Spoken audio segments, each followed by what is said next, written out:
6-55 есеп 5 сыныптың математикасы. Яғни берілгені бірінші жақшаның ішіндегі амалды орындаймыз, азайту амалын орындаймыз. Ол үшін ортақ бөлімге келтіреміз. 8-ге көбейтеміз, мына 3-ге көбейтеміз. Бүтін өз жазылады. 2-ні 8-ге көбейту 16, 8-ді 3-ге көбейтем 24. 2 бүтін 5-ті 3-ге көбейтем 15, 8-ді 3-ге көбейтем 24. 4-тен 2-ні аламын 2, 16-тан 15-ті аламын 1, 24-тің өз жазылады. Ортақ бөлім бірдей болғандықтан 24-тің өз жазылады. Екінші көбейту амалын орындаймын. Мынаны 1-тен жай бөлшек айналдырып жіберем. 7-ні 1-ге көбейтем 7, оған 5-ті қосам. 12 көбейтілген. Мынаны да 1-тен жай бөлшек айналдырам. 24 2-ге көбейтем 48, оған 1-ді қосам. 49. Так, осы жерден қысқартып жіберсем болады. Яғни 49 7-ге бөлем. 7 қалады. 7-ні 7-ге бөлем 1, 12-ні 12-ге бөлем 1, 24-ті 12-ге бөлем 2. Яғни 7 бөлінген 2 қалды. Үшінші амал. Осы шыққан мәнді 1,4-тен 3-ге бөлуім керек. Ол үшін 2-ден 7-ні жазамын. Бөлу. Мынаны жай бөлшек айналдырып жіберем. 4-ті 1-ге көбейтем. Оған 3-ті қосам. 7. 7 бөлінген 2. Мынаны көбейтем да кері бөлшек айналдырам. 7 мен 7 қысқарып кетеді. 4 бөлінген 2, 4 2-ге бөлем 2 қалады. Төртінші амал. Ең соңғы амалымыз мынау. Берілген 9-дан 5 деген жай бөлшекті қосамын. Қосамын 2-ге. Так, қосу үшін бұның ең оңай жолы ортақ бөлімге келтірмей-ақ, мынау бүтін бөлігінде қалады, 2 болады. Мына 9 бөлінген 5 болады. Осылай жазылады. Міне жауабымдай шықты есебіміз. Енді екіншісін шығарайық. Екіншісі берілгені 2 азайтылған 3,7-тен 1 көбейту жақша 2 1,11-ден 9 бөлу 21-ден 8. Ал бұны орындау үшін жаңағыдай амал, бірінші амал жақшаның үшін орындап аламын. Бұл да оңай жолы. Үшін орындап алайын бірінші амалымыз, яғни 2-ден азайтуымыз керек. Бұл үшін мынаны бір санға кемітіп, бөлшектің бөлімінде 11-ді алымына да бөліміне де жазам. Азайту 1, 11-ден 9 деймін. Яғни 1-ден 1-ді алаңыз, оны жазылмайды. Бүтін бөлігі, бөлшектің бөлімі 11, дайын тұр. 11-ден 9-ды аламын. 11, мынау 2 болады. Ал енді көбейту амалын орындаймын екінші. Мынаны 1-ден жай бөлшекке айналдырып алам. Жай бөлшек айналдыру үшін 7-ні 3-ге көбейтем 21, оған 1-ді қосамын 22. Көбейтілген 2-ден 11. Бұл деген сөз 22 мен 11 қысқарады. Яғни 22-ні 11-ге бөлсем 2 болады. 2 көбейту 2, мына жерде 7 қалады. Яғни 1-дің орнында 11-ді 11-ге бөлсең 1 ғой. Оны 7-ге көбейтсең 7-ні 3 шығады. Тең болады 4 бөлінген 7. Енді үшінші амалымыз осы шыққан бөлшекті мына бөлшекке бөлуіміз керек. Бөлу деп жаза салайын. Екінші бөлшек кері бөлшекке айналады. Бөлу көбейту болып жазылады да, мына түрге келеді. Міне. Алмастыру тәсілі, яғни бөлшектің бөлімі алымына шығады да, алымы бөліміне түседі. Дәл осы жерден қысқартып жібере салуға болады. 21-ді 7-ге бөлесін 3 қалады. 8-ді 4-ге бөлеміз 2 қалады. Яғни былай жасауға болады сіздерге. 21-ді 7-ге бөлдік 3, 8-ді 4-ге бөлдік 2 болды. Так, әрмен қарай бұл әлі есеміз біткен жоқ негізі. Әрмен қарай мынау 2 деген қалыпты бізде. Соны орындауымыз керек. Яғни мына жерде бұны жазбай тұрамыз.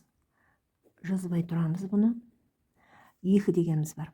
Яғни 2-ден 3-ті алуымыз керек.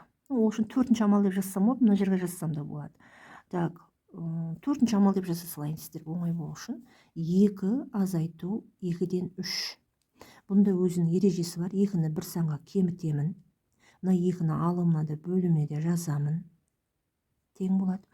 Яғни мынау үлкен саннан, кіші саннан үлкен санды азайта алмаймын. Сол үшін және оның өзінің ережесі бар. Оны жақша ғаламда бір санды бір санға кемітетін болсам, яғни 0 болады, қосу болады.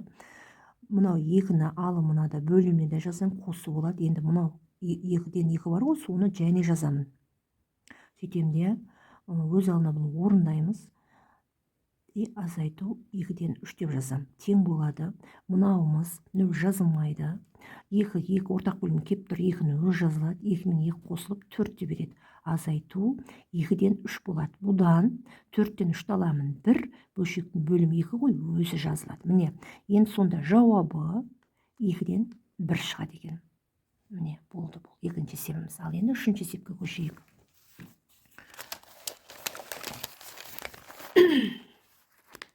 Үшінші есебіміз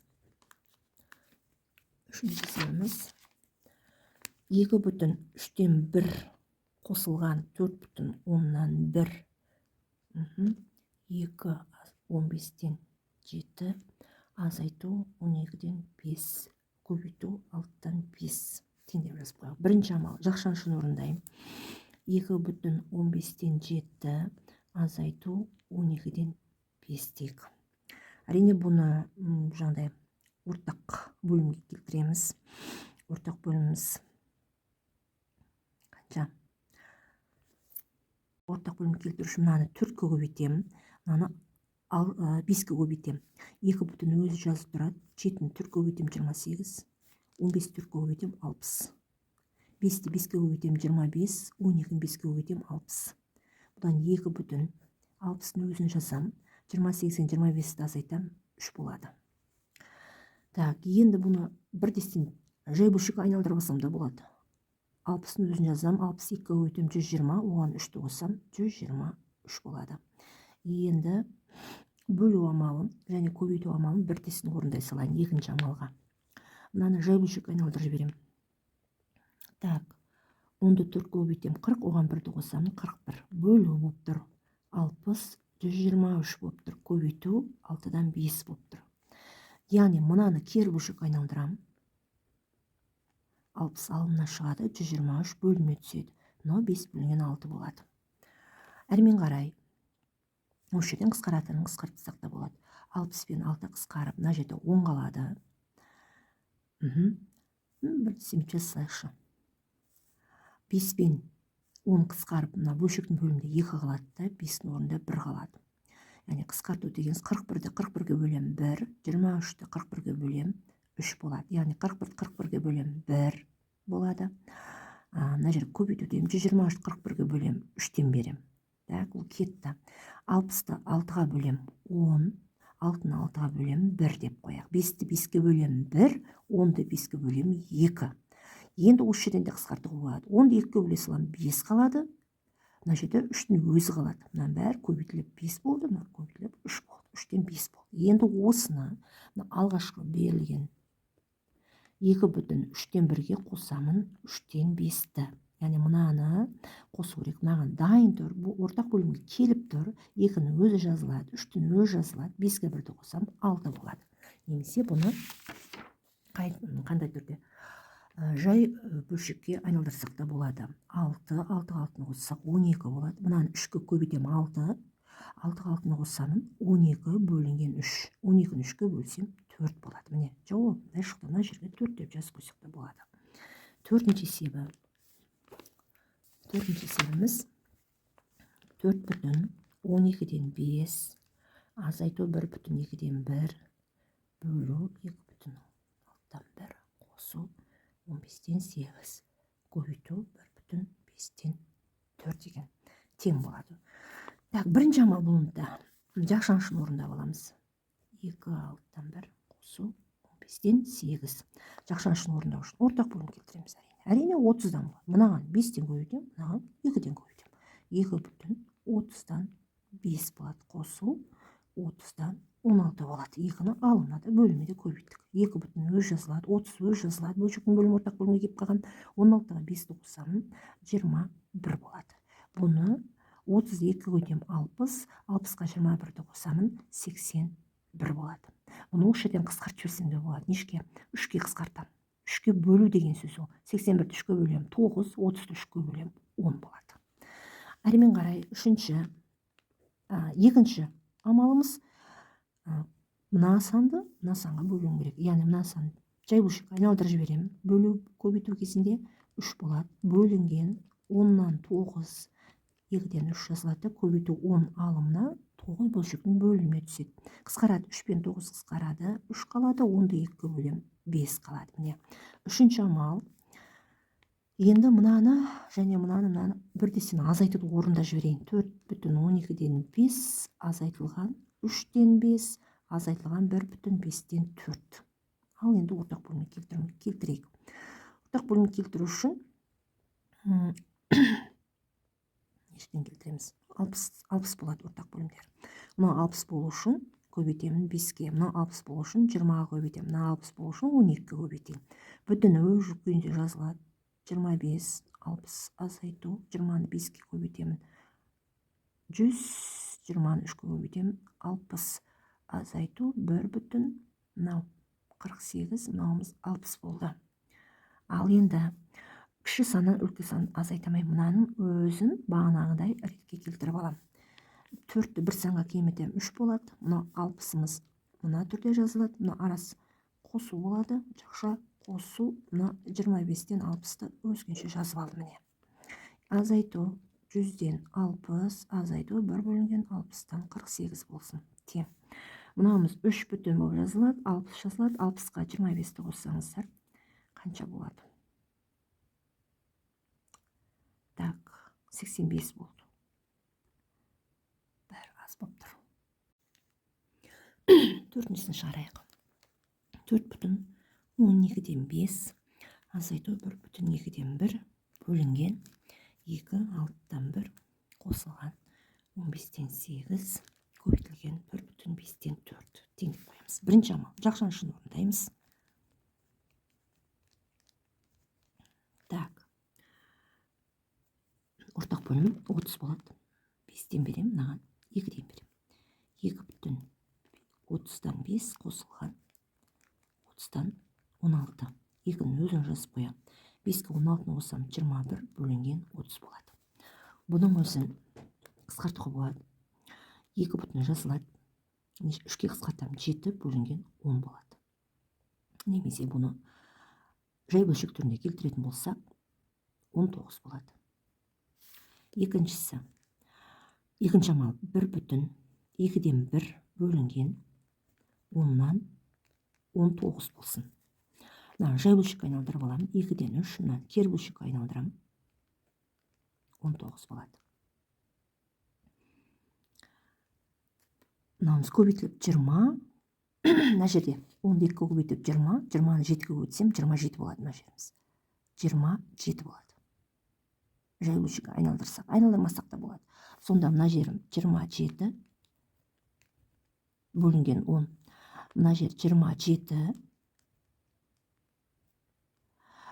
кер бөлшекке айналады, көбейткен уақытта. Осы жерден қысқартуға да болады. 10-ды 2-ке бөлем 5, 27-ні 3-ке бөлем 9, 9-дан 5 болады. Үшінші амал енді көбейту амалына көшейік. 9-дан 5 көбейтілген 1 бөлінген 5-тен 1-дің жай бөлшекке айналдырып жіберейін. 1-ден 5, 5-ке 4-ті қоссақ 9 болады. Бәрі қысқарып кетіп 1 қалады. Ал енді төртінші амал 9 мен 9, 5 мен 5 қысқарады да 1 қалады. Төртінші амал, мына амалды орындаймын. 4,12-ден 5 азайтылған 1 амал орындаймыз. Так, бұл амалды орындау үшін өте өзінің оңай жолы бар. Яғни бұндай есептелетін болса 4-тен 1-ді азайтамыз. 3 болады. 12-ні жазам. 5-ні өзін жазып қоям. Міне 3,12-ден 5 болады. Болды. Жауабымдай да шықты. Жауап 9 екен, яғни тең деп қоям да 3,12-ден 5 деп жазам мына жерге. 656 есеп. 656 есеп бізде бетеді. Бөлшектерін бөлімдер әр түрлі дейді. Аликвоттық бөлшектерін қосыныс түрінде жазыңдар дейді. Мына тұрған жерде мынандай бөлшектер берілген, осының бөлімдері әр түрлі аликвоттық бөлшектерін қосынысы түрінде жазыңдар дейді. Жалпы аликвоттық бөлшек дегеніміз ол алымы 1-ге тең болатын дұрыс бөлшектер. Яғни бірінші есебімізде беріліпті, 5-тен 4 беріліпті.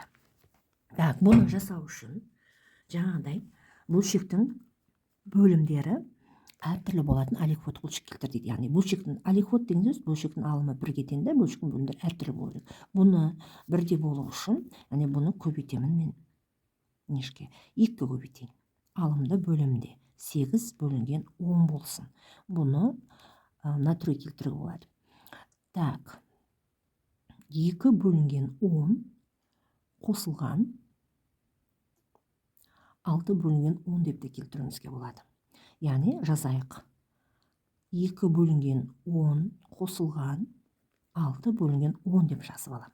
Яғни 2 6 қосылған 8 шығады, ортақ бөлімі дайын тұр, оның өзі жазылады. Ал енді бұны аликвоттық бөлшек келтіру үшін 2-ні 2-ге қысқартамын 1, 10-ды 2-ге қысқартамын 5 болады. Қосылған 6-ны 2-ге қысқартамын 3, 10-ды 2-ге қысқартамын 5 болады. Бұны да әрмен қарай, мына 5-тен бір аликвоттық бөлшекке келді, ал енді мынаны келтіру үшін де 1 бөлінген 5, 1 бөлінген 5, 1 бөлінген 5 деп те жазсақ та болады. 5-тен 1 деп жазамын, мына 5-тен 3-ті 3 рет жазып алсам да болады. Аликвоттық бөлшектерді, яғни қосындысы түрінде жаздық, бөлімдері бөлшектерін қосындысы түрінде жазып алдық. Аликвоттық бөлшектер осы түрде жазылады екен. Әрмен қарай, екіншісі 3 бөлінген 10. 3 бөлінген 10-ды қалай жазамыз? 3 бөлінген 10, 2 бөлінген 10 қосылған 1 бөлінген 10 деп жазуға болады. Ешқандай өзгеріс жоқ, дұрыс па? Енді мына 2 аликвоттық бөлшекке келмей тұр. 2-ні 2-ге бөлем 1, 10-ды 2-ге бөлем 5. Қысқарта салуға болады. Мына түрде жазуға болады екен. Үшіншісі 5 бөлінген 8. Бұны қалай жазамыз? 5 бөлінген 8-ді де 4 бөлінген 8 қосылған 1 бөлінген 8 деп жазуымызға болады.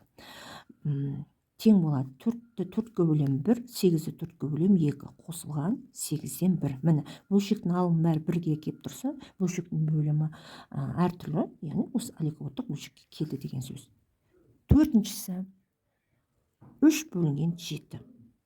Бұны қай түрге келтіреміз? 3 бөлінген 7. Яғни бұны біз жаңағыдай 4-ге көбейтіп алайық. 3-ті 4-ге көбейтем 12, 7-ні 2-ге 4-ге көбейтем 28. Ал енді бұны 7 бөлінген 28 деп жазамын. Қосылған 28-ден 4 қосылған 28-ден 1 деп жазайын.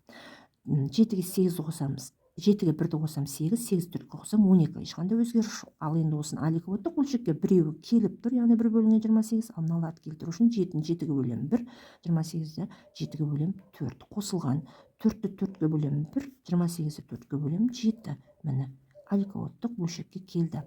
Жалпы аликвоттық бөлшек деген сөз алымдары бірге тең, бөлімдері әртүрлі бөлшектердің қосындысы түрінде жазыңдар дегенмен жазылды.